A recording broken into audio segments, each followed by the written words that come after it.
नमस्कार मित्रांनो, तर आज बेनाडीचं 1 लाखाचं मैदान पार पडलं।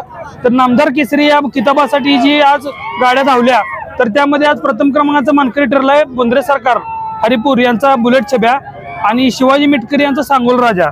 तर आता आपल्या सोबत आहेत बुलेट छब्याचे मालक बोंद्रे सरकार। तर त्यांना विचारूया आता हे मैदान कसं पार पडलं आणि गाडी कशी पाहिली व त्यांची काय भावना होती या मैदानाबद्दल। तर आता सरकार तुम्ही सांगा, हे मैदान कसं पार पडलं, नियोजन कसं होतं? मैदान एकदम चांगल्या रीतीने पार पडले आणि मैदान एकदम करेक्ट झालंय। बेनाडीचं मैदान म्हणले काही विशेष नसतो, मैदान हे करेक्टच होते। बरोबर। आता हे सांगोल राजाचं आणि बुलेट छब्याचं पहिलं पहिल्यांदाच पाहिलंय, बरोबर का? हा, पहिल्यांदाच। मग हे नियोजन कसं लागलं काय? हे बंडाभाऊन नियोजन केलं। हा मी किती दिवस आधी नियोजन झालं बेनाडीत पळवायचं म्हणून? बेनाडी जाहिरात पडल्यानंतर लगेच 2 दिवसात नियोजन झालं। मग ह्याच्या आधी बैल कुठं पळाला बुलेट छब्या, म्हणजे ह्या मैदानच्या आधी?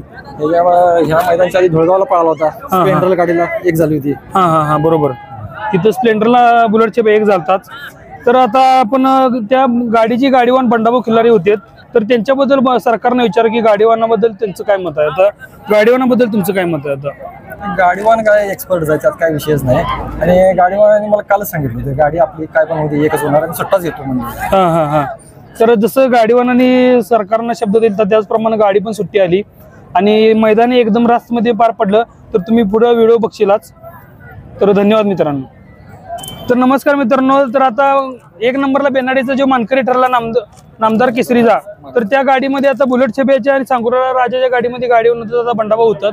तर आता आपण त्यांना विचारूया गाडी कशी पळाली आणि मैदान कसं पार पडलं। तर इकडे बघा, काय बघू नका तिकडे, माझं मी कट करतो ते। तर आता तुम्ही बंडाभाऊ सांगा की गाडी कशी पळाली, हे पहिल्याच नियोजन कसं लागलं, दोन्ही बैलांची घटना कशी बसली काय?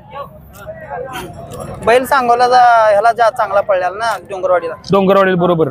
त्यामुळं बुलेटचा ते पैरा झाला, बुलेटचा ते पैर झालं। मग आता मालकांच्याकडनं काय मत होतं की हे पैर कसं पळेल, काय पळेल? मालकांच्याकडनं चांगलंच होतं, रिस्पॉन्स चांगला होता। थोडे लोकांच्याकडून काय छब्या काय बुलेटला रान निघणार नाही असं होतं, ते बैलांना आज करून धावलं। बरोबर। 5.5 किलोमीटरचा पल्ला पार करायचा आणि गाडी एवढी सुट्टी आली। लोकांचा भरम होता की बुलेटला रान निघत नाही, बरोबर। त्या वाघांना आज काढले तेच की।